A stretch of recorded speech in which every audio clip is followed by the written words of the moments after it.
multiplying rational functions. So eventually we're going to be multiplying these functions together, but first we're going to start with practicing our simplification. So when we simplify, we want to factor the numerator and the denominator, and then cancel common factors.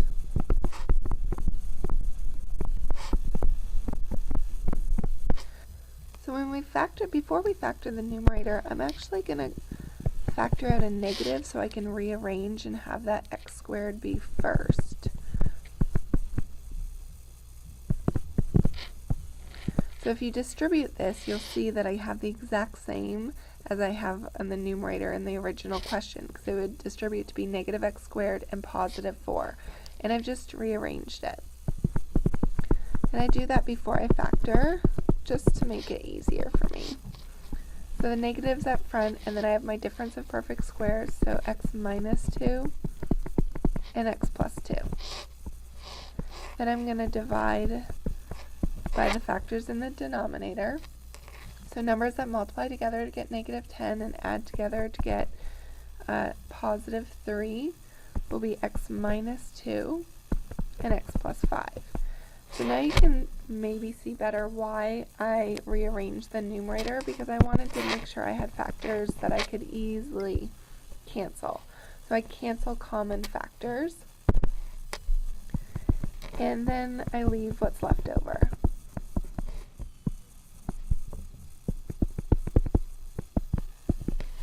So what is the simplified form? This is the simplified form.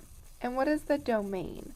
So remember, domain is where our asymptotes are not. So where our vertical asymptotes are not. So if we want to find the domain, first of all, the key is we actually have to take the domain from the question before we cancel anything. So we take the denominator of the original, we set it equal to 0, and we solve. So remember, when we take our denominator and we set it equal to 0, that's telling us where our vertical asymptotes are. So if I set these both equal to 0, I get x is equal to 2 and x is equal to negative 5. So those are the vertical asymptotes. We use that information to find our domain. Remember, our domain is that x cannot equal whatever our vertical asymptotes are. So 2 and negative 5. So to review, if we want to simplify, we need to factor. We cancel common factors, and then to find the domain, we must take the denominator of the original before anything was canceled.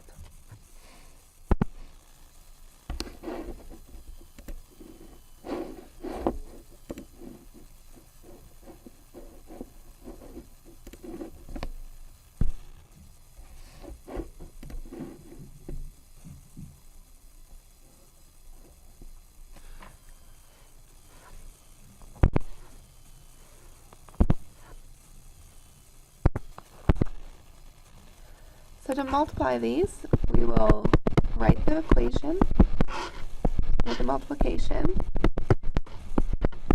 And then since we have a multiplication, we can cross cancel. So that means that we can cancel the numerator and denominator within the terms, but also within each term across to the other one. So let's actually start with finding our domain, because remember, you have to identify the domain from the original. So since we have a z in the denominator, we have to say that z cannot equal 0. And we also have another variable, which is y. So we're also going to say that y cannot be equal to 0. Now that I have my domain, I'm going to go back and start simplifying. So we have a y in the numerator and a y in the denominator, so we can cancel those. We can also cancel the 2 in the numerator because it goes into 4 2 times. Now I don't have anything else I can cancel, so I'll just multiply numerator by numerator. So we get 3x cubed over 2z squared. So this is our answer, with our domain. So now the questions are getting a little bit busier, but the process is still the same, so don't get overwhelmed. So we will start by factoring. So in the first term, there's nothing to factor. It's already simplified. In the second term, we can factor the numerator, so numbers that multiply together to get -6 and add together to get 1.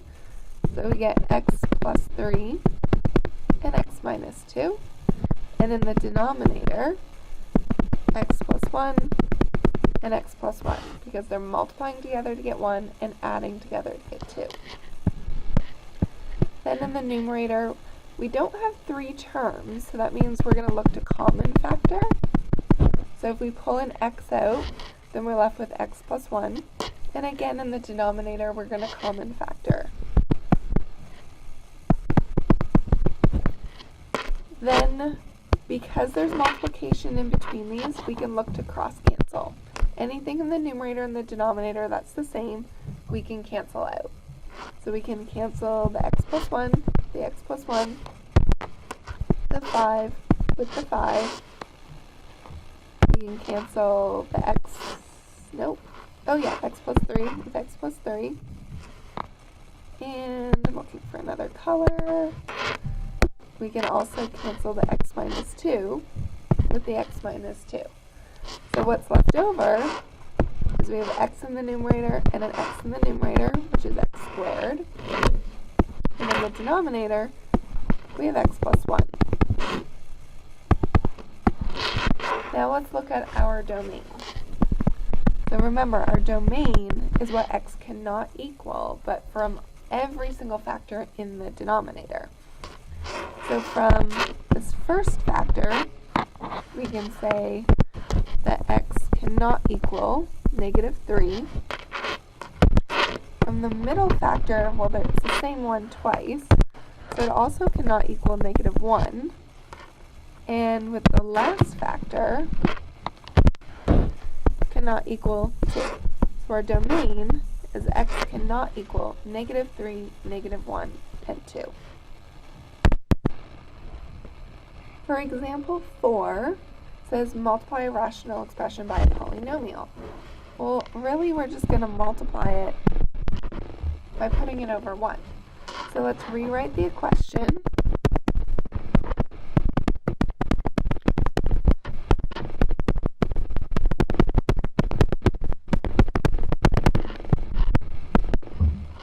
So let's look to factor. So in the first term, x plus 2, we can't simplify that, so we'll leave it as is. The denominator is actually a difference of perfect squares. We have x squared minus 4 and x squared plus 4. In the numerator of the second term, we have a common factor of x, and then we're left with x squared plus 4x minus 12. After we factor, we always look to see if we can factor again. So we can, because we have another difference of perfect squares and we have a trinomial. So we're going to factor one more time. So the numerator will stay the same. X minus 2, x plus 2, and x squared plus 4. Then we have x, and we're looking for numbers that multiply together to get -12 and add to get 4. So we get x plus 6 and x minus 2.